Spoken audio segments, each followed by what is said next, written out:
ನಮಸ್ಕಾರ, good Monday. ನನ್ನ YouTube ಚಾನಲ್ಗೆ ನಾನು ಸ್ವಾಗತ ಮಾಡ್ಕೊಳ್ತಾ, ಈ ಸ್ಕಿಟ್ಟಲ್ಲಿ ನಾನು ಪ್ರಪಂಚದ ಇತಿಹಾಸದ ಬಗ್ಗೆ ಬ್ರೀಫಾಗಿ ಒಂದು ಅರ್ಧ ಗಂಟೆಯಲ್ಲಿ ಪರಿಚಯ ಮಾಡ್ತಕ್ಕಂಥ ಪ್ರಯತ್ನವನ್ನು ಮಾಡ್ತೀನಿ. ಈಗಾಗಲೇ ನಾನು ಕಳೆದ ಸ್ಕಿಟ್ಗಳಲ್ಲಿ ಕರ್ನಾಟಕ ರಾಜ್ಯ, ನಮ್ಮ ದೇಶ, ಭಾರತದ ಇತಿಹಾಸದ ಬಗ್ಗೆ ನಾನು ಹೇಳಿದೆ. ಭಾರತ ಇತಿಹಾಸದ ಬಗ್ಗೆ ಹೇಳ್ಬೇಕಾದ್ರೆ ಭಾರತವೇ ಒಂದು ಮಿನಿ ಪ್ರಪಂಚ ಅಂತ ಹೇಳ್ಬೋದು. ಅಂಥ ಸಂಕೀರ್ಣವಾಗಿರ್ತಕ್ಕಂಥ ದೇಶದಲ್ಲಿ ಇತಿಹಾಸವನ್ನು ಪರಿಚಯ ಮಾಡಿದೆ ನಾನು. ಈಗ ಈ ಪ್ರಪಂಚದ ಇತಿಹಾಸದ ಬಗ್ಗೆ, ಈ ರಾಜ್ಯದ ಬಗ್ಗೆ ತಿಳ್ಕೊಂಡ್ವಿ, ರಾಷ್ಟ್ರದ ಬಗ್ಗೆ ತಿಳ್ಕೊಂಡ್ವಿ. ಈಗ ಪ್ರಪಂಚದ ಬಗ್ಗೆ ತಿಳ್ಕೊಬೇಕಂದ್ರೆ ಮುಖ್ಯವಾಗಿ ನಾಲೆಡ್ಜ್ಗೋಸ್ಕರ ಈ ಪ್ರಪಂಚದ ಇತಿಹಾಸ ಅಂದರೆ ಸಾಮಾನ್ಯವಾಗಿ ಯುರೋಪ್. ಪ್ರಪಂಚದ 7 ಖಂಡಗಳಲ್ಲಿ ಯುರೋಪ್ ಖಂಡ ಹೊಂದಿದೆ. ಈ ಯುರೋಪಿನ ಇತಿಹಾಸವೇ ಪ್ರಪಂಚದ ಇತಿಹಾಸ. ಸಾಮಾನ್ಯವಾಗಿ ಒಂದು ದೇಶಗಳಿಂದ ಜನಾಂಗಗಳು ವಲಸೆ ಹೋದವು. ಒಂದು ಕಾಲದಲ್ಲಿ ಜನಸಂಖ್ಯೆ ಹೆಚ್ಚಾದಂತೆ ಭೂಭಾಗದ ಕೊರತೆಯಿಂದ ಜನರು ಒಂದು ಪ್ರದೇಶದಿಂದ ಒಂದು ಪ್ರದೇಶಕ್ಕೆ ವಲಸೆ ಹೋಗ್ತಾರೆ. ಪ್ರಕೃತಿ ವಿಕೋಪಗಳು ಮೊದಲ ಕಾಲದಲ್ಲಿ ಸಂಭವಿಸ್ತಾ ಇದ್ವು. ಈಗ ಮಾನವನು ಸೃಷ್ಟಿ ಮಾಡ್ಕೊಳ್ತಕ್ಕಂಥ ವಂಚನೆ ಜಾಲಗಳಿಂದ ಮನುಷ್ಯರು ಒಂದು ಪ್ರದೇಶದಿಂದ ಇನ್ನೊಂದು ಪ್ರದೇಶಕ್ಕೆ ವಲಸೆ ಹೋಗ್ತಾರೆ. ಯಾವ ವಲಸೆ ಕಾರಣಗಳಿಂದ ದೇಶಗಳು ಮತ್ತು ಜನಸಂಖ್ಯೆ ಬೆಳವಣಿಗೆ ಆಯಿತು. ನಾವು ತಿಳಿದುಕೊಂಡಂತೆ ಬ್ರೀಫಾಗಿ ನಾನು ಯುರೋಪಿನ ಇತಿಹಾಸವನ್ನು, ಚರಿತ್ರೆಯ ಪ್ರಾಚೀನ ಕಾಲದಿಂದಲೂ ಮತ್ತು ಇಲ್ಲಿಯವರೆಗೆ ನಾನು ಪರಿಚಯ ಮಾಡಲು ಪ್ರಯತ್ನ ಪಡ್ತೀನಿ. ಆದರೆ ಎಲ್ಲ ವಿಷಯಗಳನ್ನು ಕವರ್ ಮಾಡೋಕ್ಕಾಗಲ್ಲ. ಕೆಲವೊಂದು ವಿಷಯಗಳನ್ನು ಬ್ರೀಫಾಗಿ ಕವರ್ ಮಾಡ್ಬೋದು ಅಷ್ಟೇ. ಸೊ ನಮಗೆ ಯುರೋಪ್ ಖಂಡದ ಭೂಪಟ ಮೊಟ್ಟ ಮೊದಲು ರಚಿಸಿದ್ದು 1595ರಲ್ಲಿ ಒಬ್ಬ ಕಾರ್ಟೋಗ್ರಾಫರ್ ಆಗಿರ್ತಕ್ಕಂಥ ಅಬ್ರಹಂ ಆರ್ಟೋಲಿಯಸ್ ಅಂತಕ್ಕಂಥ ವ್ಯಕ್ತಿ ಯುರೋಪಿನ ಭೂಪಟವನ್ನು 1595ರಲ್ಲಿ ರಚನೆ ಮಾಡ್ತಾನೆ. ನಾವು ಪ್ರಪಂಚದ ಇತಿಹಾಸದ ಬಗ್ಗೆ ಪ್ರಾಚೀನ ಕಾಲದಿಂದಲೂ ನಾವು ತಿಳ್ಕೊಳ್ಳೋದಾದ್ರೆ ಈಗಾಗಲೇ 1 ನಿಮಿಷ ಆಯಿತು.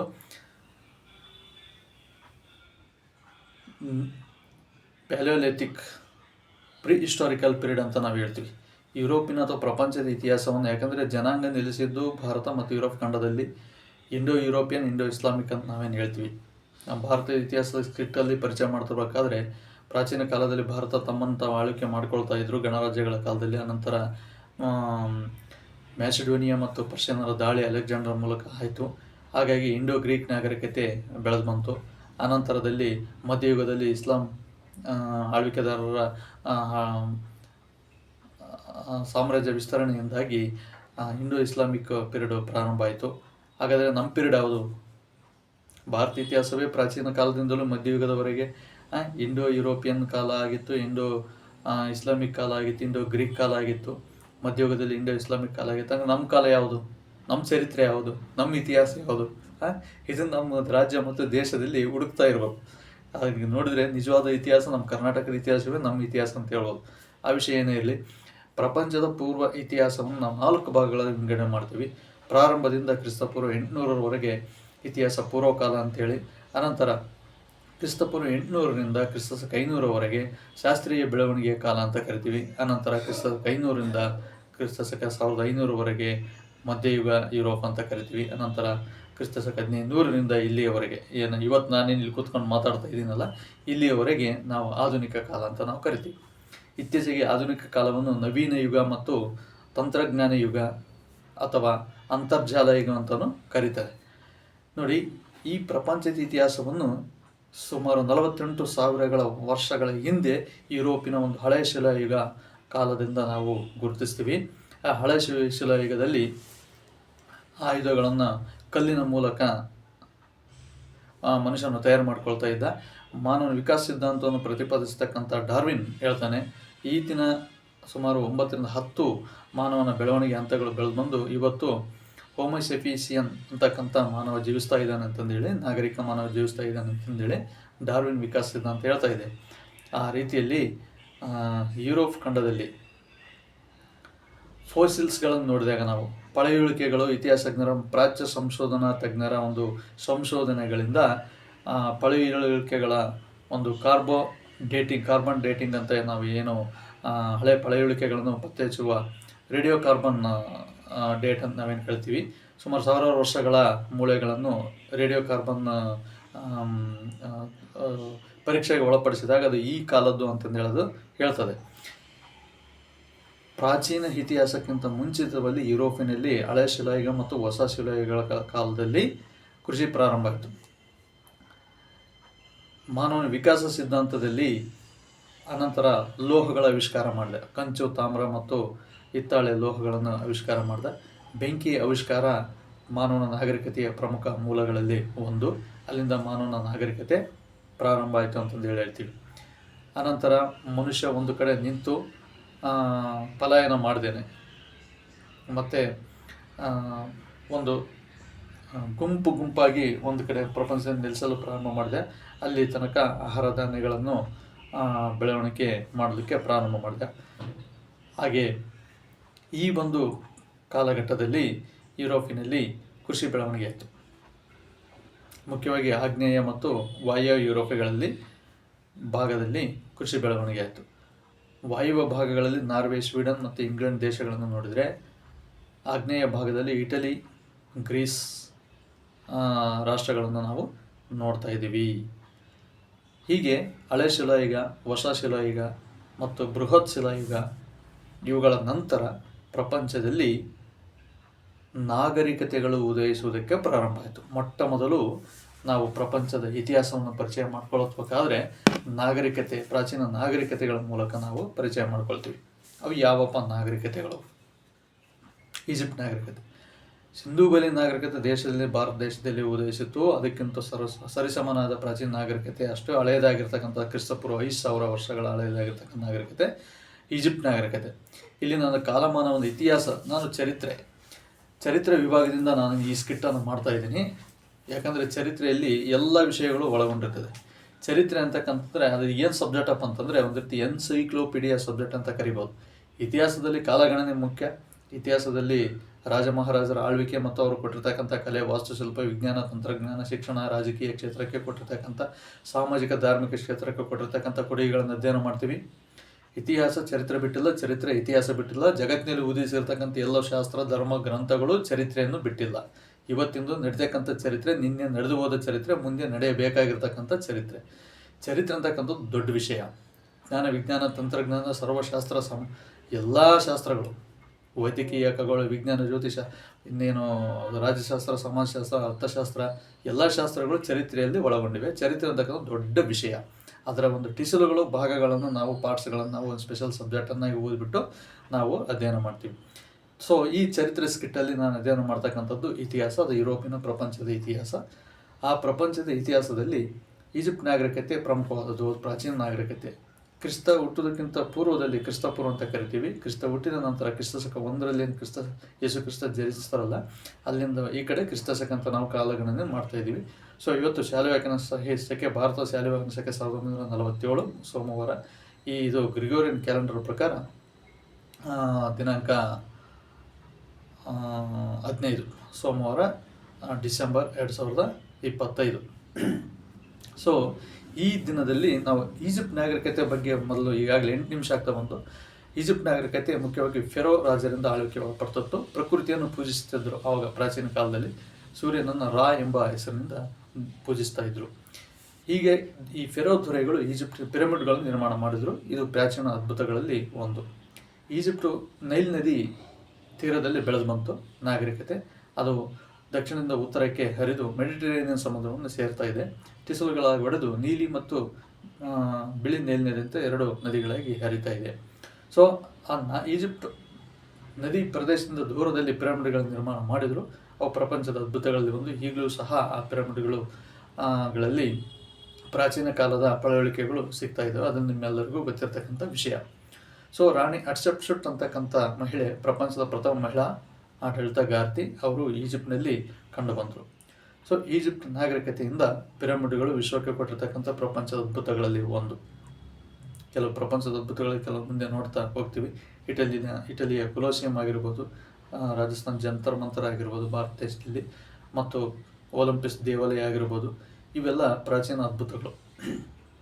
ಸೊ ಇಲ್ಲಿ ಮನುಷ್ಯ ಲೋಹ ಮತ್ತು ಕಂಚು, ತಾಮ್ರ ಮತ್ತು ಚಿನ್ನದ ಆವಿಷ್ಕಾರವನ್ನು ಮಾಡಿದ, ಜೊತೆಗೆ ಬೆಂಕಿಯನ್ನು ಆವಿಷ್ಕಾರ ಮಾಡಿದ.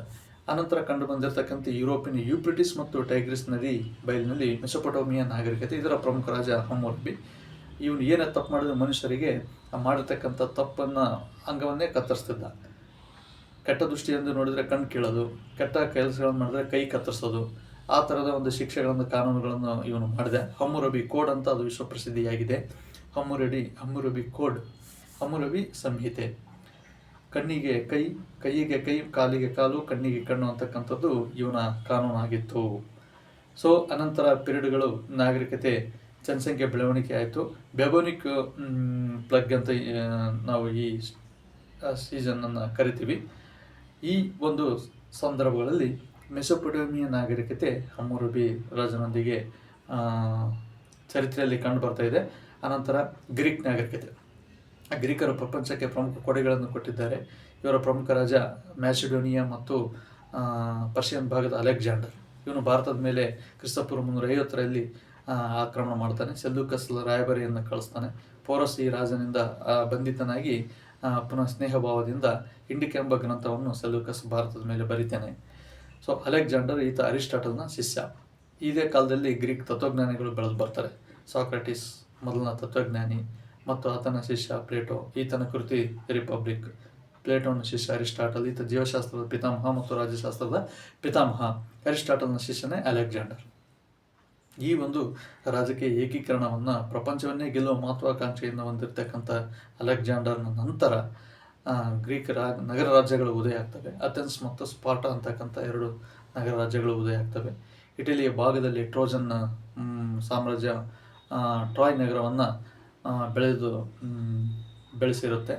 ಈ ಗ್ರೀಕರು ಮತ್ತು ಟ್ರೋಜನರಿಗೂ ಯುದ್ಧ ಸಂಭವಿಸ್ತದೆ. ಅದರಲ್ಲಿ ಟ್ರೋಜನರ ಪ್ಯಾರಿಸ್ ನಗರವನ್ನು ಭಸ್ಮಗೊಳಿಸಿರ್ತಕ್ಕಂಥ ಗ್ರೀಕರು ಕೆಲವೊಂದು ಜನಾಂಗೀಯ ಕಲಹಗಳಿಂದ ಮತ್ತು ಅಪಹರಣ ಕೃತ್ಯಗಳಿಂದ ಈ ಟ್ರೋಜನ್ ಕಾಳಗ ಸಂಭವಿಸುತ್ತದೆ ಸುಮಾರು 10 ವರ್ಷಗಳ ಕಾಲ. ಅದರಲ್ಲಿ ಪ್ರಮುಖ ದೊರೆಗಳು ಅಗಮಮ್ನನ್ ಮತ್ತು ಮೆನಿಲೋಸ್ ಮತ್ತು ಹೇಜಾಕ್ಸ್ ಮತ್ತು ಅಕಿಲಿಯಸ್ ಪ್ರಮುಖ ವೀರರಿರ್ತಾರೆ. ಸೊ ಪ್ಯಾರಿಸ್ ಇಲ್ಲಿ ಬದುಕುಳಿತೇನೆಲ್ಲ ಸತ್ತೋಗ್ತಾರೆ. ಇದೊಂದು ರೀತಿಯ ಜನಾಂಗೀಯ ಕಲಹ.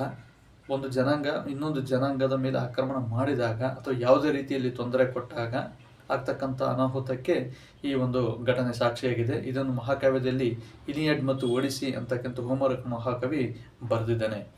ಪ್ರಾಚೀನ ಕವಿಗಳು ಡಾಂಟೆ, ವರ್ಜಿಲ್, ಗಯಟೆ ಅಂತಕ್ಕಂಥ ಕವಿಗಳು ಮಹಾಕೃತಿಗಳನ್ನು ಬರೆದರು.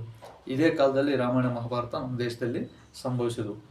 ಈ ಪ್ರಪಂಚದ ಇತಿಹಾಸಕ್ಕೆ ಸಂಬಂಧಪಟ್ಟಂತೆ ನಾಗರಿಕತೆಗಳ ವಿಷಯಗಳಿಗೆ ಬಂದರೆ ಗ್ರೀಕರು ತತ್ವಜ್ಞಾನಿಗಳ ಮೂಲಕ ಪ್ರಮುಖ ಶಾಸ್ತ್ರೀಯ ಒಂದು ಕೊಡುಗೆಗಳನ್ನು ಪ್ರಪಂಚಕ್ಕೆ ಕೊಟ್ಟರು ಮತ್ತು ಒಲಿಂಪಿಕ್ ದೇವಾಲಯವನ್ನು, ಒಲಿಂಪಿಕ್ ಕ್ರೀಡೆಗಳನ್ನು ಪ್ರಾರಂಭ ಮಾಡಿದರು. ಈ ಒಲಿಂಪಿಕ್ ಕ್ರೀಡೆಗಳು ಪ್ರಪಂಚಕ್ಕೆ ಗ್ರೀಕರು ಕೊಟ್ಟಿರತಕ್ಕಂಥ ಪ್ರಮುಖ ಕೊಡುಗೆ. ಸಾಹಸಿಗಳಾಗಿದ್ದರು ಗ್ರೀಕರು ಮತ್ತು ಕ್ರೀಡಾ ಆಸಕ್ತಿ ಹೊಂದಿರತಕ್ಕಂಥ ಜನಾಂಗವಾಗಿದ್ದರು ಗ್ರೀಕರು. ಮತ್ತು ಇವರು ಆಕ್ರಮಣಶೀಲರು ಆಗಿರಲಿಲ್ಲ, ಆದರೆ ಸಾಮ್ರಾಜ್ಯ ವಿಸ್ತರಣೆ ಮಹತ್ವಾಕಾಂಕ್ಷೆಯನ್ನು ಹೊಂದಿದ್ರು. ಒಲಿಂಪಿಕ್ ಕ್ರೀಡೆಗಳು ಗ್ರೀಕರ ಕೊಡುಗೆಗಳು. ಅನಂತರ ಚೀನಾ ನಾಗರಿಕತೆ. ಇದೇ ಕಾಲದಲ್ಲಿ ಚೀನಾದಲ್ಲಿ ಒಂದು ನಾಗರಿಕತೆ ಬೆಳೆಯಿತು. ಇಗ್ನೇಷಿಯಸ್ ಲಯೋಲಾ ಮತ್ತು ಕನ್ಫ್ಯೂಷಿಯಸ್ ಅಂತಕ್ಕಂಥ ಧಾರ್ಮಿಕ ಸುಧಾರಕರು ಚೀನಾವನ್ನು ಏಕೀಕರಣ ಮಾಡೋದರಲ್ಲಿ ಶ್ರಮಿಸಿದರು. ಅಲ್ಲಿ ಆವಿಷ್ಕಾರಗಳು ಉಂಟಾದವು. ಚೀನಾರು ವಿಶ್ವಕ್ಕೆ ಕೊಟ್ಟಿರ್ತಕ್ಕಂಥ ವೈಜ್ಞಾನಿಕ ಕೊಡುಗೆಗಳೇನಪ್ಪ ಅಂತಂದರೆ ದಿಕ್ಸೂಚಿಯನ್ನು ಕಂಡುಹಿಡಿದದ್ದು ಚೀನಾದವರು. ಆಮೇಲೆ ಗಡಿಯಾರವನ್ನು, ವಾಲ್ ಕ್ಲಾಕ್ ಕಂಡುಹಿಡಿದದ್ದು ಚೀನಾದವರು ಮತ್ತು ಅಯಸ್ಕಾಂತವನ್ನು ಕಂಡುಹಿಡಿದದ್ದು ಚೀನಾದವರು. ಇವುಗಳ ಆವಿಷ್ಕಾರದಿಂದ ಮುಂದೆ ಭೌಗೋಳಿಕ ಅನ್ವೇಷಣೆಗಳಾಗ್ತವೆ, ಮಾನವನ ವಿಕಾಸ ಆಗ್ತದೆ. ಅದು ಮುಂದೆ ನೋಡ್ತೀವಿ. ಇನ್ನು ಸುಮೇರಿಯನ್ ನಾಗರಿಕತೆ ಅಂತ ಬರುತ್ತೆ. ಸುಮೇರಿಯನ್ನರು, ಬ್ಯಾಬಿಲೋನಿಯಲ್ ತೂಗು ಉದ್ಯಾನವನ ಅಂತ ಬರುತ್ತೆ. ಅದು ಪ್ರಪಂಚದ ಅದ್ಭುತಗಳಲ್ಲಿ ಒಂದು. ನೀರಿನಲ್ಲಿ ತೇಲಾಡ್ತಕ್ಕಂಥ ಉದ್ಯಾನವನ. ಈ ನಾಗರಿಕತೆಗಳೊಂದಿಗೆ ಸಿಂಧೂ ಜನರು ಸಂಪರ್ಕವನ್ನು ಹೊಂದಿದ್ರು. ಆಗ ಸಾಗರ ಪ್ರವಾಹ ಇತ್ತು. ಬೇಟೆಗಾರಿಕೆ ಮತ್ತು ಕೃಷಿ, ವ್ಯಾಪಾರ ಮತ್ತು ಲೋಹಗಾರಿಕೆ ಅಲ್ಲಿನ ಪ್ರಮುಖ ಕಸುಬುಗಳಾಗಿದ್ದು. ಅನಂತರ ಸಿಥಿಯನ್ನರು, ಪಾರ್ಥಿಯನ್ನರು ಅಂತಂದೇಳಿ ಯುರೋಪಿನಲ್ಲಿ ನಾಗರಿಕತೆಯಲ್ಲಿ ಬೆಳೆದು ಬರ್ತಾರೆ. ಅಕ್ಟೇರಿಯನ್ನರು ಅಂತಂದೇಳಿ ಬರ್ತಾರೆ. ಅನಂತರ ಮೆಸೊಪೊಟೇಮಿಯ ನಾಗರಿಕತೆ ಕಂಡುಬಂತು. ಗ್ರೀಕ್ ಮತ್ತು ಸುಮೇರಿ, ಅಕ್ಟೇರಿಯನ್ನರದು ಬಗ್ಗೆ ತಿಳ್ಕೊಂಡ್ವಿ. ಮ್ಯಾಸಿಡೋನಿಯನ್ನರ ಬಗ್ಗೆ ಈಗಾಗಲೇ ಅಲೆಕ್ಸಾಂಡರ್ ಬಗ್ಗೆ ನಾನು ಹೇಳಿದೆ. ಅನಂತರ ಅಮೇರಿಕದಲ್ಲಿ ಒಂದು ಜನಾಂಗದ ಮೂಲಕ, ಮೂಲ ನಿವಾಸಿಗಳ ಮೂಲಕ ಅಲ್ಲಿ ನಾಗರಿಕತೆ ಬೆಳೆದು ಬರುತ್ತದೆ. ಇದರಲ್ಲಿ ದಕ್ಷಿಣದಲ್ಲಿ ಇಂಕಾ ನಾಗರಿಕತೆ ಅಂತ ನಾವು ಕರಿತೀವಿ. ಪೆರು ದೇಶ, ಈಗಿನ ಬ್ರೆಜಿಲ್ ಮತ್ತು ಪೆರು ದೇಶ ಏನಿದೆಯಲ್ಲ, ಅಲ್ಲಿ ಇಂಕಾ ನಾಗರಿಕತೆ ಬೆಳೆದು ಬಂತು. ಮಿಚು ಪಿಚು ಅಂತ ನಾವು ಹೇಳ್ತೀವಿ. ಅಲ್ಲಿ ಇಂಕಾ ನಾಗರಿಕತೆಯಲ್ಲಿ ಕಲೆ ವಾಸ್ತುಶಿಲ್ಪಗಳನ್ನು ನಾವು ನೋಡ್ತೀವಿ. ಸೊ ಭೌಗೋಳಿಕ ಅನ್ವೇಷಣೆಗಳ ನಂತರ ಇವೆಲ್ಲ ಬೆಳಕಿಗೆ ಬರ್ತವೆ. ನೆಕ್ಸ್ಟ್ ಅಬಿಸಿನಿಯನ್ನರು ಮತ್ತು ಸಿಥಿಯನ್ನರು, ಪಾರ್ಥಿಯನ್ನರ ಬಗ್ಗೆ ನಾವು ಸಂಕ್ಷಿಪ್ತವಾಗಿ ತಿಳ್ಕೊಂಡು, ಇವೆಲ್ಲ ಯುರೋಪ್ನಲ್ಲಿ ಬೆಳೆದು ಬಂದಿರತಕ್ಕಂಥ ನಾಗರಿಕತೆಗಳು. ಅನಂತರ ಬಂದಿದ್ದೆ ಪ್ರಖ್ಯಾತ ರೋಮನ್ ಸಾಮ್ರಾಜ್ಯ. ರೋಮನ್ ಕಾಲದವರೆಗೆ ಯುರೋಪಿನಲ್ಲಿ ಹಲವಾರು ಬದಲಾವಣೆಗಳು ಶಾಸ್ತ್ರೀಯವಾಗಿ ಕಂಡುಬರ್ತವೆ.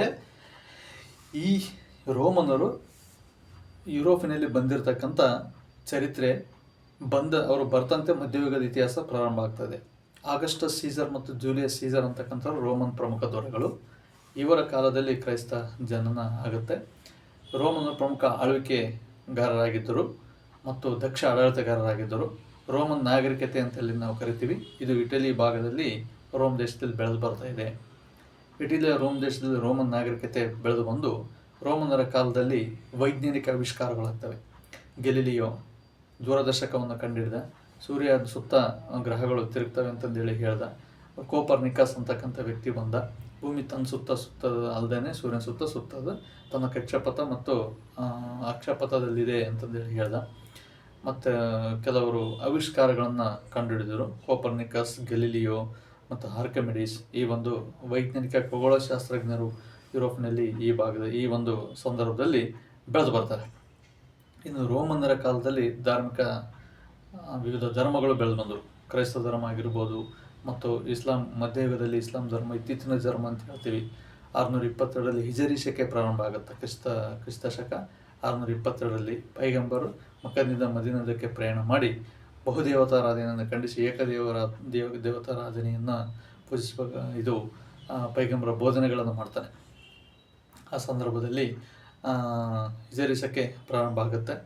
ಇನ್ನು ಹಿಜರಿ ಶಕೆ ಪ್ರಾರಂಭವಾಗ್ತಿದ್ದಂಗೆ ಮಧ್ಯಯುಗದ ಇತಿಹಾಸ ಪ್ರಪಂಚದಲ್ಲಿ ಪ್ರಾರಂಭ ಆಗ್ತಾ ಇದೆ. ಸೊ ಇಲ್ಲಿ ಪ್ರಮುಖವಾಗಿರ್ತಕ್ಕಂಥ ಸಂತತಿಗಳು ಚಾರ್ಲಮನ್ನರಾಗಿರ್ಬೋದು. ಫ್ರಾನ್ಸ್ನಲ್ಲಿ ಚಾರ್ಲ್ಸ್ ದೊರೆಗಳು ಆಳ್ವಿಕೆ ಮಾಡ್ತಾಯಿದ್ರು. ಅನಂತರ ವೈದ್ಯಕೀಯ ಖಗೋಳಶಾಸ್ತ್ರದಲ್ಲಿ ಬೆಳವಣಿಗೆ ಆದಂತೆ ರಷ್ಯಾದಲ್ಲಿ ಜಾರ್ ದೊರೆಗಳು ಆಳ್ವಿಕೆ ಮಾಡ್ತಾಯಿದ್ರು. ಮತ್ತು ಜರ್ಮನಿಯಲ್ಲಿ ಕೈಸರ್ ದೊರೆಗಳು ಆಳ್ವಿಕೆ ಮಾಡ್ತಾಯಿದ್ರು. ಇಟಲಿಯಲ್ಲಿ ಲೂಯಿ ವಂಶಸ್ಥರು ಆಳ್ವಿಕೆ ಮಾಡ್ತಾಯಿದ್ರು. ಈ ಪ್ರಮುಖ ದೇಶಗಳಲ್ಲಿ ಪ್ರಮುಖ ರಾಜಮನೆತನಗಳು ಒಂದು ರೀತಿಯಲ್ಲಿ ಆಳ್ವಿಕೆಯನ್ನು ಮಾಡ್ತಾಯಿದ್ರು. ಸೊ ಫ್ರಾನ್ಸ್ನಲ್ಲಿ ಲೂಯಿ ದೊರೆಗಳು, ಇಂಗ್ಲೆಂಡಿನಲ್ಲಿ ಚಾರ್ಲ್ಸ್ ದೊರೆಗಳು ಆಳ್ವಿಕೆ ಮಾಡ್ತಾಯಿದ್ರು. ಈ ಪ್ರಾಚೀನ ಯುರೋಪ್ ಇತಿಹಾಸ ಇಲ್ಲಿವರೆಗೂ ನಾವು ತಿಳ್ಕೊಂಡ್ವಿ. ಇನ್ನೇನು ಮಧ್ಯಯುಗದ ಯುರೋಪಿನ ಇತಿಹಾಸ ಪ್ರಾರಂಭವಾಗ್ತಿದ್ದಂಗೆ ಇಟಲಿಯಲ್ಲಿ ಪೂರ್ವ ಮತ್ತು ಪಶ್ಚಿಮ ಭಾಗದಲ್ಲಿ ರೋಮನರು ಆಳ್ವಿಕೆ ಮಾಡ್ತಾಯಿದ್ರು. ಕ್ರಿಸ್ತ ಶಕ 622ರಲ್ಲಿ ಹಿಜರಿ ಶಕ ಪ್ರಾರಂಭವಾದಾಗಿನಿಂದ ಮಧ್ಯಯುಗದಲ್ಲಿ ಇತಿಹಾಸ ಒಂದು ತನ್ನ ದಿಕ್ಕನ್ನು ಬದಲಿಸ್ಕೊಳ್ತಾ ಇದೆ ಅಂತಕ್ಕಂಥದ್ದು.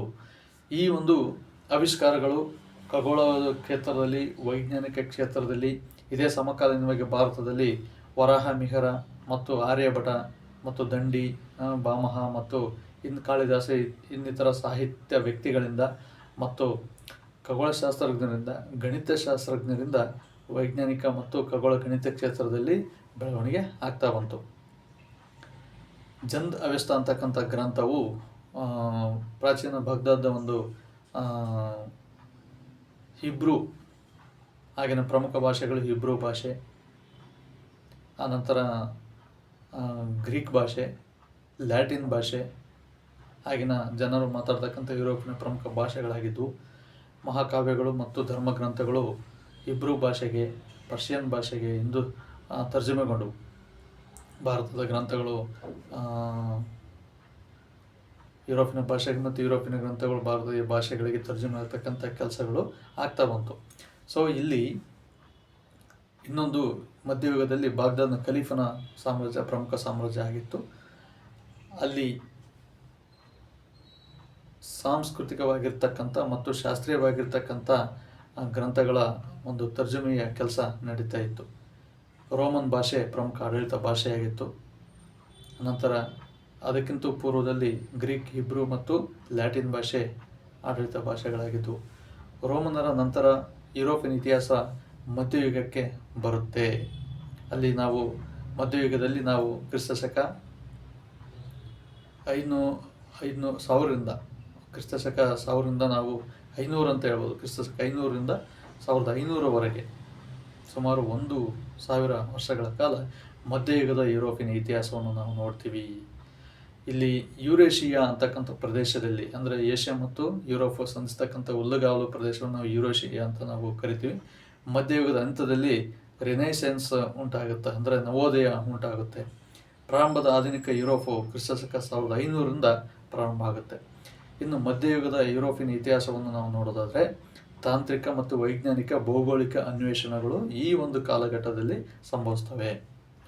ಸೊ 1453ರಲ್ಲಿ ಕಾನ್ಸ್ಟಾಂಟಿನೋಪಲ್ ಪಟ್ಟಣವನ್ನು ಆಟೋಮನ್ ಟರ್ಕರು ಮುತ್ತಿಗೆ ಹಾಕಿದ ಮೇಲೆ ಯುರೋಪಿಯನ್ನರು ಜಲಮಾರ್ಗವನ್ನು ಪೂರ್ವ ಭಾರತ ರಾಷ್ಟ್ರಗಳೊಂದಿಗೆ ವ್ಯಾಪಾರ ಮಾಡಲು ಅನಿವಾರ್ಯವಾಗಿ ಕಂಡುಹಿಡಬೇಕಾಗುತ್ತೆ. Vasco da Gama Cape of Good ಹೋಪ್ನ ಮೂಲಕ ಕ್ಯಾಲಿಕಟ್ಟಿಗೆ 1498ರಲ್ಲಿ ಬಂದಿಳಿತಾನೆ. ಭಾರತಕ್ಕೆ ಬಂದ ಪ್ರಪ್ರಥಮ ಯುರೋಪಿಯನ್ನರಲ್ಲಿ ಪೋರ್ಚುಗೀಸರು, ಅದರಲ್ಲಿ ವಾಸ್ಕೋ ಡಿ ಗಾಮ ಪ್ರಮುಖ. ಈ ಒಂದು ಕಾಲಘಟ್ಟದಲ್ಲಿ ಈಗಾಗಲೇ 20 ನಿಮಿಷ ಆದ ಸ್ಕಿಟ್ಟಲ್ಲಿ ಇನ್ನು ಬ್ರೀಫಾಗಿ ಮುಂದಿನ ಮಧ್ಯಯುಗ ಮತ್ತು ಆಧುನಿಕ ಯುಗದ ಯುರೋಪನ್ನು ಪರಿಚಯ ಮಾಡಲು ನಾನು ಪ್ರಯತ್ನ ಪಡ್ತಾ ಇದ್ದೀನಿ. ಸೊ ಈ ಒಂದು ಸಂದರ್ಭದಲ್ಲಿ ಕೊಲಂಬಸ್ ಅಂತಕ್ಕಂಥ ವ್ಯಕ್ತಿ ಅಮೆರಿಕ ಖಂಡವನ್ನು ಕಂಡುಹಿಡಿತಾನೆ. ಮತ್ತು ಮೆಗಲನ್ ಅಂತಕ್ಕಂಥ ವ್ಯಕ್ತಿ ಪ್ರಪ್ರಥಮ ಬಾರಿಗೆ ಇಡೀ ಜಗತ್ತನ್ನು ಸುತ್ತಾಕಿ ಭೂಮಿ ದುಂಡಿಗಿದೆ ಅಂತಕ್ಕಂಥದ್ದನ್ನ ಸಾಬೀತುಪಡಿಸ್ತಾನೆ. ಅಮೆರಿಕೋ ವಿಸ್ಪುಸಿ ಅಂತಕ್ಕಂಥ ವ್ಯಕ್ತಿ ಉತ್ತರ ಅಮೆರಿಕ ಖಂಡವನ್ನು ಕಂಡುಹಿಡಿತಾನೆ. ಸೊ ಹೀಗೆ ಹೊಸ ಭೌಗೋಳಿಕ ಆವಿಷ್ಕಾರಗಳು ಉಂಟಾದವು. ದಿಕ್ಸೂಚಿ ಕಂಡುಹಿಡೋದ್ರಿಂದ ಮಾರುತಗಳು ಬೀಸುವುದ್ರ ಕಡೆಗೆ ಹಡಗುಗಳು ಹೋಗೋದ್ರ ಜೊತೆಗೆ ದಿಕ್ಸೂಚಿಯ ಮೂಲಕ ಸಮುದ್ರ ಮಾರ್ಗಗಳ ಮೂಲಕ ಹೊಸ ಭೂಭಾಗಗಳನ್ನು ಕಂಡುಹಿಡಿದರು. ಈ ಒಂದು ಸಂದರ್ಭದಲ್ಲಿ ಭೌಗೋಳಿಕ ಅನ್ವೇಷಣೆಗಳು ಉಂಟಾದವು. ಅನಂತರ ಕೃಷಿ ಕ್ಷೇತ್ರದ ಬೆಳವಣಿಗೆಗೆ ಜನಸಂಖ್ಯೆ ಹೆಚ್ಚಳ ಆಗಿರೋದ್ರಿಂದ ಫ್ಯೂಡಲಿಸಮ್ ಉಂಟಾಯಿತು. ಊಳಿಗೆ ಮಾನ್ಯ ಪದ್ಧತಿ ಅಂತ ನಾವೇನು ಕರಿತೀವಿ. ಭೂಮಾಲೀಕರು ಅವರ ಕೆಳಗೆ ತೆರಿಗೆಯನ್ನು ವಸೂಲಿ ಮಾಡ್ತಕ್ಕಂಥವ್ರು ಮತ್ತು ಅವ್ರ ಕೆಳಗೆ ಸಣ್ಣ ರೈತರು. ಯುರೋಪಿನಲ್ಲಿ ಫ್ಯೂಡಲಿಸಮ್ ಬೆಳೆದು ಬಂತು ಮಧ್ಯಯುಗದಲ್ಲಿ. ಅದನ್ನ ಊಳಿಗೆ ಮಾನ್ಯ ಪದ್ಧತಿ ಅಂತ ನಾವು ಕರಿತೀವಿ. ಅಲ್ಲಿ ಮುಖ್ಯವಾಗಿ ಉಂಟಾಗಿರ್ತಕ್ಕಂಥದ್ದು ಎಕ್ಸ್ಪ್ಲಾಯ್ಟೇಷನ್ ಅಂತ ನಾವು ಕರಿತೀವಿ. ಶೋಷಣೆ ಅಲ್ಲಿ ಉಂಟಾಯಿತು. ಮುಖ್ಯವಾಗಿ ಆ ಶೋಷಣೆಗಳ ಪರಿಣಾಮವಾಗಿ ಯುರೋಪ್ಗಳಲ್ಲಿ ಮಧ್ಯಯುಗದಲ್ಲಿ ಕ್ರಾಂತಿಗಳು ಸಂಭವಿಸುವುದಕ್ಕೆ ಪ್ರಾರಂಭ ಆಯಿತು. ವೈಜ್ಞಾನಿಕ ಮತ್ತು ಸಂಪರ್ಕ ಕ್ಷೇತ್ರದಲ್ಲಿ ಬಹಳ ಬೆಳವಣಿಗೆ ಆಯಿತು. ಯುರೋಪಿನಲ್ಲಿ ವೈಜ್ಞಾನಿಕ, ಕೈಗಾರಿಕಾ, ತಾಂತ್ರಿಕ, ವೈದ್ಯಕೀಯ, ಖಗೋಳದಲ್ಲಿ ಮತ್ತು ಸಂಪರ್ಕ ಕ್ಷೇತ್ರದಲ್ಲಿ ಬೆಳವಣಿಗೆ ಆಯಿತು. ಗುಟೆನ್ಬರ್ಗ್ ಅಂತಕ್ಕಂಥ ವ್ಯಕ್ತಿ ಪ್ರಿಂಟಿಂಗ್ ಮಿಷನನ್ನು ಕಂಡುಹಿಡಿತಾನೆ. ಗುಟೆನ್ಬರ್ಗ್ ಆ ಪ್ರಿಂಟಿಂಗ್ ಮಿಷನ್ ಆವಿಷ್ಕಾರದಿಂದ ಸಂಪರ್ಕ ಕ್ಷೇತ್ರದಲ್ಲಿ, ಪತ್ರಿಕಾ ಕ್ಷೇತ್ರದಲ್ಲಿ ಜ್ಞಾನಗಳನ್ನು ಅತಿ ಹೆಚ್ಚು ಜನಸಾಮಾನ್ಯರು ಊಳಿಗೆ ಮನೆ ಪದ್ಧತಿಯಲ್ಲಿ ಶೋಷಣೆ ವರ್ಗಗಳಿಗೆ ತಲುಪಿತು. ಮತ್ತು ಗನ್ ಪೌಡರ್ ಆವಿಷ್ಕಾರ ಆಯಿತು. ಬ್ರಿಟಿಷರು ಗನ್ನು ಮದ್ದುಗುಂಡುಗಳನ್ನು, ತುಪಾಕಿಗಳನ್ನು ಕಂಡುಹಿಡಿದರು. ಈ ಎಲ್ಲ ಆವಿಷ್ಕಾರಗಳು ಪ್ರಸಾರ ಆದವು. ಅನಂತರ ಇದರಿಂದ ಏನಾಯಿತು, ಧಾರ್ಮಿಕ ಕಲಹಗಳು ಮತ್ತು ಮತೀಯ ಕಲಹಗಳು ಉಂಟಾದವು. ಮಧ್ಯಕಾಲದ ಒಂದು ಯುರೋಪಿನ ಚರಿತ್ರೆ ಒಂದು ರೀತಿಯಲ್ಲಿ ಮತೀಯ ಕಲಹಗಳಿಂದ ಕೂಡಿದೆ. ಅಲ್ಲಿ ಮತ ಸುಧಾರಣೆ ಮಾರ್ಟಿನ್ ಲೂಥರ್ ಕಿಂಗ್ ಅಂತಕ್ಕಂಥ ವ್ಯಕ್ತಿ ಮಾಡ್ತಾನೆ. ಆ ಪರಿಣಾಮವಾಗಿ ಕ್ರೈಸ್ತ ಧರ್ಮವು ಪ್ರೊಟೆಸ್ಟೆಂಟ್ ಮತ್ತು ಕ್ಯಾಥೋಲಿಕ್ ಎಂದು 2 ಭಾಗಗಳಾಗಿ ವಿಂಗಡಣೆ ಆಗ್ತದೆ. ಅದೇ ರೀತಿಯಾಗಿ ಇಸ್ಲಾಂ ಸಮುದಾಯದಲ್ಲಿಯೂ ಸಹ ಶಿಯಾ ಮತ್ತು ಸುನ್ನಿ ಸಯ್ಯದ್ ಲೂದಿ ಅಂತಕ್ಕಂಥ ಕೆಲವೊಂದು ಜನಾಂಗೀಯ ಮತ್ತು ಧಾರ್ಮಿಕ ವಿಘಟನೆಗಳು ಉಂಟಾಗ್ತವೆ. ಈ ಊಳಿಗೆ ಮನೆ ಪದ್ಧತಿಯ ಮೂಲಕ, ಫ್ಯೂಡಲಿಸಮ್ ಮೂಲಕ ಶೋಷಣೆಗೊಂಡಿರ್ತಕ್ಕಂಥ ಸಣ್ಣ ವರ್ಗವು ಆರ್ಥಿಕವಾಗಿ ಸುಧಾರಣೆಯಾಗಲು ಸದಾ ಹಂಬಲಿಸ್ತಾ ಇತ್ತು. ಈ ಒಂದು ಸಂದರ್ಭದಲ್ಲಿ ಏಷ್ಯಾ, ಆಫ್ರಿಕಾ, ಜಪಾನ್ ಮತ್ತು ಆಸ್ಟ್ರೇಲಿಯಾ, ಆಗ್ನೇಯ ಏಷ್ಯಾ ಭಾಗದಲ್ಲಿ, ಫಿಲಿಪೈನ್ಸ್ ಭಾಗದಲ್ಲಿ ಮತ್ತು ಉತ್ತರ ದಕ್ಷಿಣ ಅಮೆರಿಕ ಭಾಗದಲ್ಲಿ ವಸಾಹತುಗಳು ಪ್ರಾರಂಭ ಮಾಡಿದರು ಬ್ರಿಟಿಷರು ಮತ್ತು ಯುರೋಪಿಯನ್ನರು. ಪೋರ್ಚುಗೀಸರು, ಫ್ರೆಂಚರು, ಡಚ್ಚರು ಮತ್ತು ಇಂಗ್ಲೀಷರು. ಇಂಗ್ಲೆಂಡ್ನಿಂದ ಇಂಗ್ಲೀಷರು, ಪೋರ್ಚುಗಲ್ನಿಂದ ಪೋರ್ಚುಗೀಸರು, ಡೆನ್ಮಾರ್ಕ್ನಿಂದ ಡಚ್ಚರು, ಫ್ರಾನ್ಸ್ನಿಂದ ಫ್ರೆಂಚರು. ಇವರು ನಾನು ಈ ಹಿಂದೆ ಹೆಸರಿಸಿದಂತೆ ಎಲ್ಲ ಸ್ಥಳಗಳಲ್ಲಿ ವಸಾಹತುಗಳನ್ನು ಪ್ರಾರಂಭ ಮಾಡಿದರು. ಭೂಭಾಗಗಳನ್ನು ಆವಿಷ್ಕಾರ ಮಾಡಿದ ನಂತರ ಅಲ್ಲಿ ವ್ಯಾಪಾರವನ್ನು ಪ್ರಾರಂಭ ಮಾಡೋದಕ್ಕೆ ಶುರು ಮಾಡಿದರು. ಅವು ವಸಾಹತುಗಳು ಯಾವ ದೇಶ ಪೇಟೆಂಟ್ ತಗೊಂಡಿರುತ್ತೆ ಆ ಒಂದು ವ್ಯಾಪಾರ ಸ್ವಾಮ್ಯವನ್ನು ಆ ಭಾಗದಲ್ಲಿ ಮಾಡ್ತಾಯಿತ್ತು. ಭಾರತದಲ್ಲಿ ಪೋರ್ಚುಗೀಸರು, ಡಚ್ಚರು, ಫ್ರೆಂಚರು ವ್ಯಾಪಾರ ಮಾಡಿದರು. ಕೊನೆಗೆ ಅವರೆಲ್ಲರ ನತ್ತಿಕ್ಕಿ ಬ್ರಿಟಿಷರು ಭಾರತವನ್ನು ಒಂದು ವಸಾಹತು ದೇಶವನ್ನಾಗಿ ಬಳಸ್ಕೊಂಡ್ರು ಸುಮಾರು 200 ವರ್ಷಗಳ ಕಾಲ. ಅದು ನಾವು ಭಾರತ ಇತಿಹಾಸದಲ್ಲಿ ನೋಡ್ತೀವಿ. ಕ್ರಿಸ್ತಶಕ 500ರಿಂದ 1500ರವರೆಗೆ ನಾವು ಮಧ್ಯಯುಗದ ಯುರೋಪಿಯನ್ ಇತಿಹಾಸವನ್ನು ನೋಡೋದಾದರೆ ಇದು ಊಳಿಗಮಾನ್ಯ ಪದ್ಧತಿ ಮತ್ತು ವಸಾಹತುಶಾಹಿ ಪದ್ಧತಿಯಿಂದ ಕೂಡಿತ್ತು. 1789 ಬರ್ತಿದ್ದಂಗೆ ಫ್ರಾನ್ಸ್ ಕ್ರಾಂತಿ, ಮಧ್ಯಯುಗದ ಇತಿಹಾಸ ಅಂತ್ಯವಾಗಿ ಆಧುನಿಕ ಯುರೋಪಿನ ಚರಿತ್ರೆ ಮತ್ತು ಆಧುನಿಕ ಪ್ರಪಂಚದ ಇತಿಹಾಸ ಪ್ರಾರಂಭ ಆಗ್ತಾ ಇದೆ.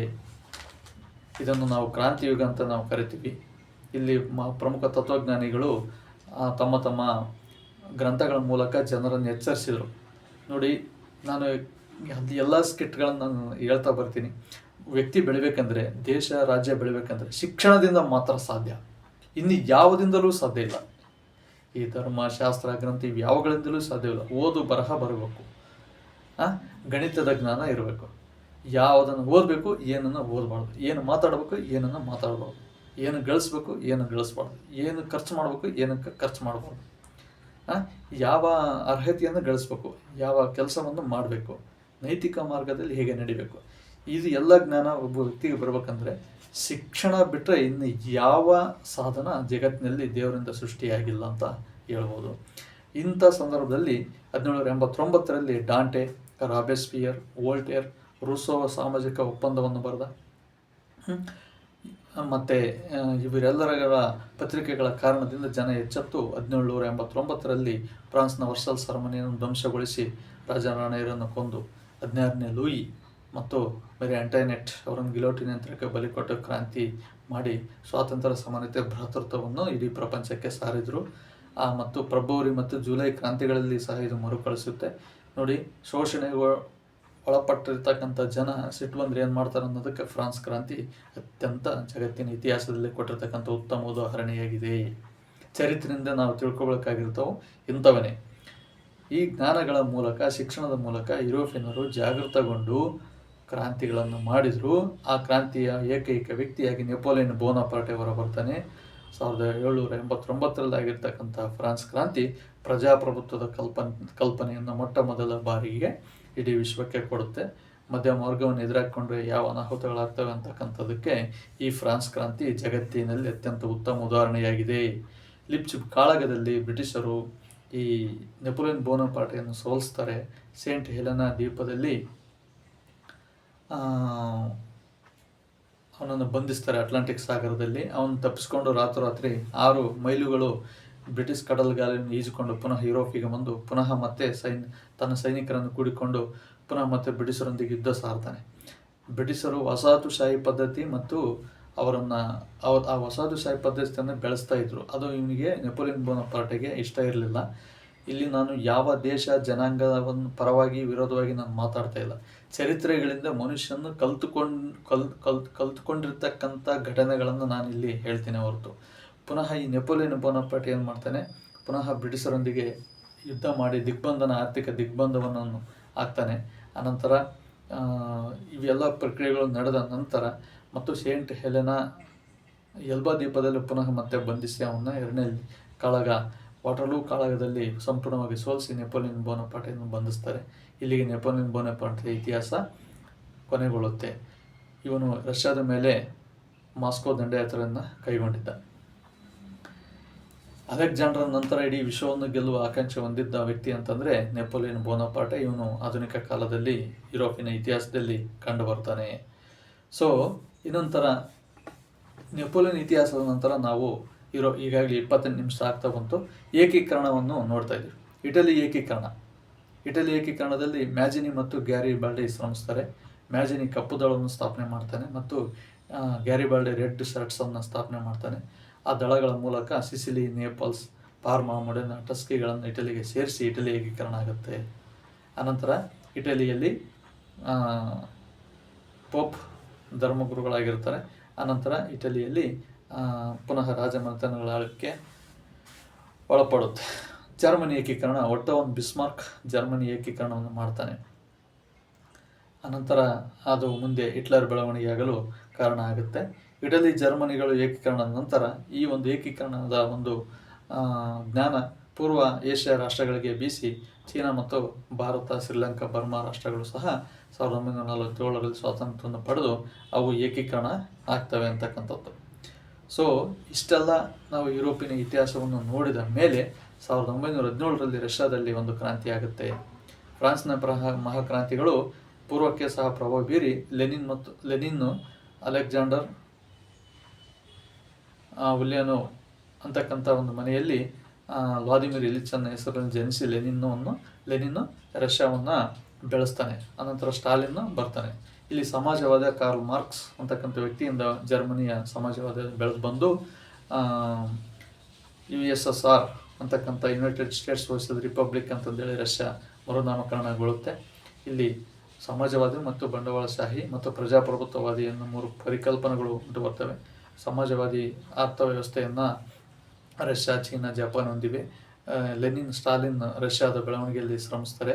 ಮ್ಯಾಕ್ಸಿಮ್ ಗಾರ್ಕಿ ಅಂತಕ್ಕಂಥ ವ್ಯಕ್ತಿ ದಿ ಮದರ್ ಅಂತಕ್ಕಂಥ ಒಂದು ಗ್ರಂಥವನ್ನು ರಷ್ಯಾದಲ್ಲಿ ಬರಿತೇನೆ. ಅನಂತರ ರಷ್ಯಾದ ಬೆಳವಣಿಗೆ ನಂತರ ಚೀನಾ ಮತ್ತು ಆಗ್ನೇಯ ಏಷ್ಯಾದ ಭಾರತ ಹಾಗೂ ಆಗ್ನೇಯ ಏಷ್ಯಾದ ರಾಷ್ಟ್ರಗಳು ಮತ್ತು ಜಪಾನ್ ಉದಯಿಸ್ತದೆ. ಈ ಪೂರ್ವ ಮತ್ತು ಏಷ್ಯಾ ಮತ್ತು ಈಸ್ಟ್ ಮತ್ತು ವೆಸ್ಟ್, ಪೂರ್ವ ಮತ್ತು ಪಶ್ಚಿಮದ ರಾಷ್ಟ್ರಗಳ ಬೆಳವಣಿಗೆಯ ಕಾರಣದಿಂದ ಜರ್ಮನಿಯಲ್ಲಿ ಮತ್ತು ಯುರೋಪ್ನಲ್ಲಿ ಕೈಗಾರಿಕಾ ಕ್ರಾಂತಿ ಪ್ರಮುಖವಾಗಿ ಉಂಟಾಗುತ್ತೆ. ಕೈಗಾರಿಕಾ ಕ್ರಾಂತಿ ಉಂಟಾಗುವುದರಿಂದ ಉತ್ಪಾದನೆ, ಬಂಡವಾಳ ಕ್ಷೇತ್ರದಲ್ಲಿ ಬೆಳವಣಿಗೆಯಾಗಿ ಅಲ್ಲಿ ಆಕ್ರಮಣಕಾರಿ ಸಾಮ್ರಾಜ್ಯಶಾಹಿ ಧೋರಣೆಗಳು ಬೆಳವಣಿಗೆಯಾಗಿರುವುದರಿಂದ 1914ರಲ್ಲಿ ಮೊದಲನೇ ಮಹಾಯುದ್ಧ ಸಂಭವಿಸುತ್ತೆ. ಅಡಾಲ್ಫ್ ಹಿಟ್ಲರ್ ಆ ಯುದ್ಧದ ನೇತೃತ್ವವನ್ನು ವಹಿಸಿರ್ತಾನೆ. ಆಸ್ಟ್ರಿಯಾ, ಜರ್ಮನಿ ಮತ್ತು ಇಟಲಿ ಒಂದು ಕಡೆ ಆದರೆ, ಇಂಗ್ಲೆಂಡ್, ಫ್ರಾನ್ಸ್, ರಷ್ಯಾ ಮತ್ತು ಇನ್ನೊಂದು ಕಡೆ ಯುದ್ಧದಲ್ಲಿ ಭಾಗವಹಿಸ್ತವೆ. ಎರಡನೇ ವಿಕ್ಟರ್ ಎಮ್ಯಾನ್ಯುಯಲ್ ಅಂತಕ್ಕಂಥ ರಾಜನ ನೀತಿಯಿಂದ, ಸಾಮ್ರಾಜ್ಯಶಾಹಿ ಧೋರಣೆಯಿಂದ ಹಿಟ್ಲರ್ ಸರ್ವಾಧಿಕಾರಿಯಾಗಿ ಬೆಳಿತಾನೆ. ಇಟಲಿಯ ಬೆನಿಟೋ ಮುಸೋಲಿನಿ ಫ್ಯಾಸಿಸ್ಟ್ ಪಕ್ಷವನ್ನು ಸ್ಥಾಪನೆ ಮಾಡಿ ಸರ್ವಾಧಿಕಾರಿಯಾಗಿ ಇಟಲಿಯಲ್ಲಿ ಬೆಳಿತಾನೆ. ನಾಜಿ ಪಕ್ಷವನ್ನು ಸ್ಥಾಪನೆ ಮಾಡಿರ್ತಕ್ಕಂಥ ಹಿಟ್ಲರು ಜನಾಂಗೀಯ ಅತ್ಯಂತ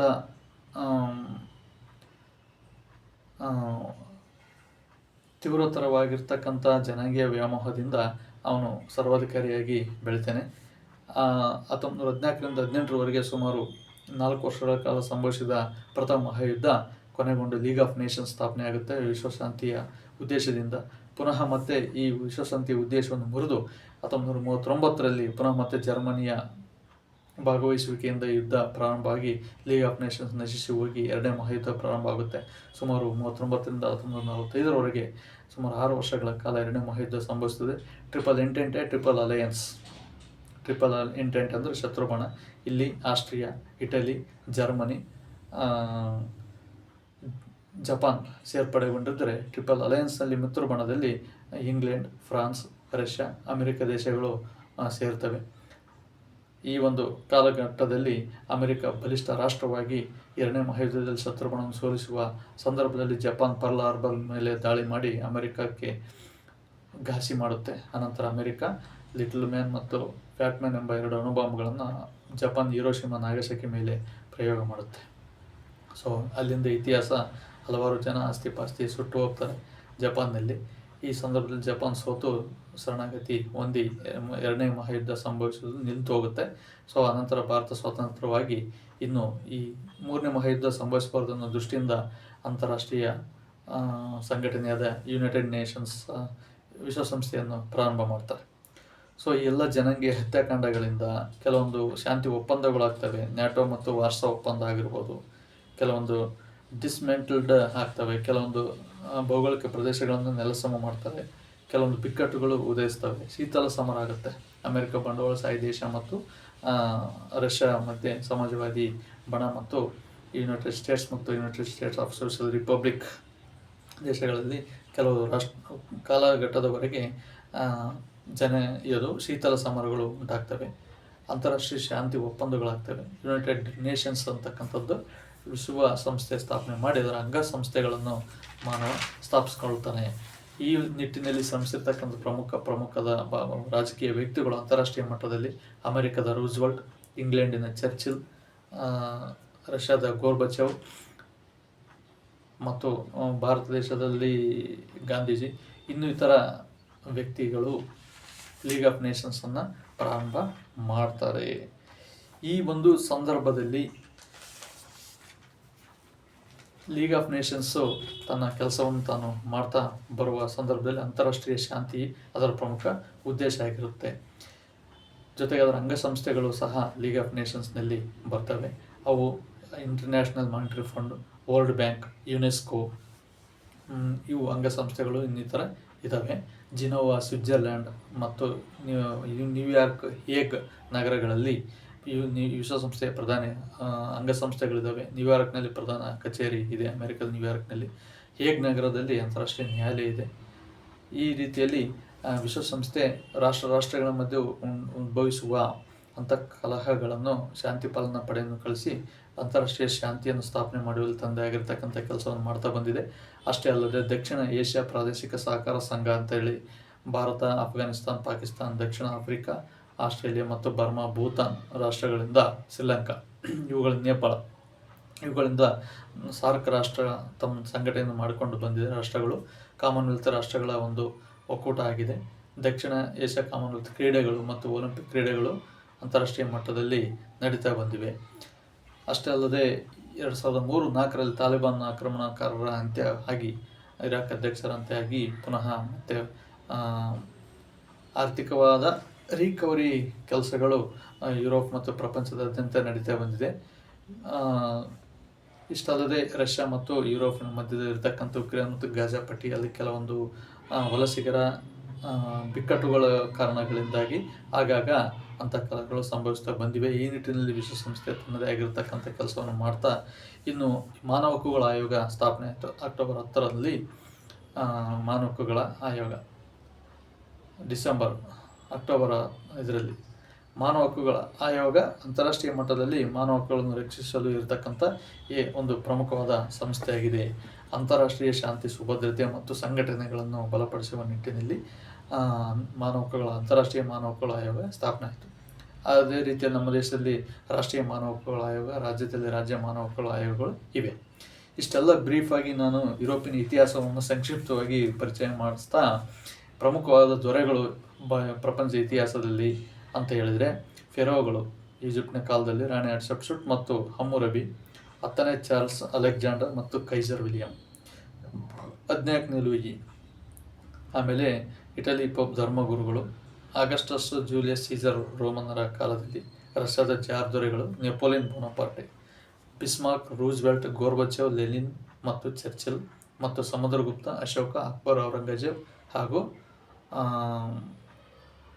ಪ್ರಮುಖ ಮುತ್ಸದ್ದಿಗಳು ದೇಶದಲ್ಲಿ ಮತ್ತು ಇಡೀ ಪ್ರಪಂಚದಲ್ಲಿ ಈ ಚರಿತ್ರೆಯನ್ನು ನೋಡಿದಾಗ ಕಂಡು ಬರ್ತಾ ಇದ್ದಾರೆ. ಇದು ನನ್ನ ದೃಷ್ಟಿಯಲ್ಲಿ ಶಾಸ್ತ್ರಗಳ ಅಧ್ಯಯನ ಮತ್ತು ವೈಚಾರಿಕ ಚಿಂತನೆಗಳಿಂದ ಅವರವರ ಒಂದು ಯೋಚನೆಗಳಲ್ಲಿ ಈ ಒಂದು ವ್ಯಕ್ತಿಗಳ ಸ್ಥಾನಮಾನಗಳು ಬೇರೆ ಬೇರೆ ಆಗ್ಬೋದು. ಯುರೋಪಿಯನ್ ಇತಿಹಾಸದಲ್ಲಿ ಇಷ್ಟೆಲ್ಲ ವಿಚಾರಗಳು ಇದ್ದಾವೆ. ಮುಂದಿನ ಸ್ಕಿಟ್ಟಲ್ಲಿ ನಾನು ಇನ್ನೊಂದು ಹೊಸ ವಿಚಾರವನ್ನು, ಈಗಾಗಲೇ competition exam, CTET exam call for ಮಾಡಿದ್ದಾರೆ. ಅಂತರ ರಾಷ್ಟ್ರ ಮಟ್ಟದಲ್ಲಿ ನವೋದಯ ಶಿಕ್ಷಕರು ಮತ್ತು ಕೇಂದ್ರೀಯ ವಿದ್ಯಾಲಯಗಳ ಶಿಕ್ಷಕರು ಸೆಂಟ್ರಲ್ ಟೆಟ್ ಫೆಬ್ರವರಿ 8ರಲ್ಲಿ ಪರೀಕ್ಷೆ ನಡೀತಾ ಇದೆ. ಈಗಾಗಲೇ 18ನೇ ತಾರೀಕು ಲಾಸ್ಟ್ ಡೇಟು ಬಿಟ್ಟಿದ್ದಾರೆ. ಅದು ನಾನು ಅಪ್ಲೈ ಮಾಡಿದ್ದೀನಿ. 30ರಿಂದ ಜನವರಿ 7ರ ಒಳಗಾಗಿ ನೆಟ್ ಎಕ್ಸಾಮ್ ಇದೆ ನಮ್ಮ ವಿಷಯದಲ್ಲಿ. ಸೊ ಈ ಸ್ಪರ್ಧಾತ್ಮಕ ಪ್ರಪಂಚದಲ್ಲಿ ಅವಕಾಶಗಳು ತುಂಬ ಇವೆ, ಆದರೆ ಬಾಚಿಕೊಳ್ಳುವ ಕೈಗಳು ಕಡಿಮೆ ಇವೆ. ಆದ್ದರಿಂದ ಇವುಗಳನ್ನು ಬಳಸಿಕೊಂಡು ಉನ್ನತ ಸ್ಥಾನಕ್ಕೆ ಬರೋಣ ಅಂತ ಹೇಳ್ತಾ, so good day, all the best today to all ಅಂತ ಹೇಳ್ತಾ ನಾನು ಈ ಸ್ಕಿಟ್ಟನ್ನು ಮುಗಿಸ್ತಾ ಇದ್ದೀನಿ. ಮುಂದಿನ ಸ್ಕಿಟ್ಟಲ್ಲಿ ಒಂದು ಸ್ಪರ್ಧಾತ್ಮಕವಾಗಿರ್ತಕ್ಕಂಥ ಔದ್ಯೋಗಿಕ ಒಂದು ವಿಷಯವನ್ನು ತೆಗೆದುಕೊಂಡು ಚರ್ಚೆ ಮಾಡ್ತೀನಿ ಅಂತ ಹೇಳ್ತಾ ಈ ಸ್ಕಿಟ್ಟನ್ನು ಮುಗಿಸ್ತಾ ಇದ್ದೀನಿ. ಅಲ್ಲಿವರೆಗೆ ಜೈ ಹಿಂದ್, ಜೈ ಕರ್ನಾಟಕ.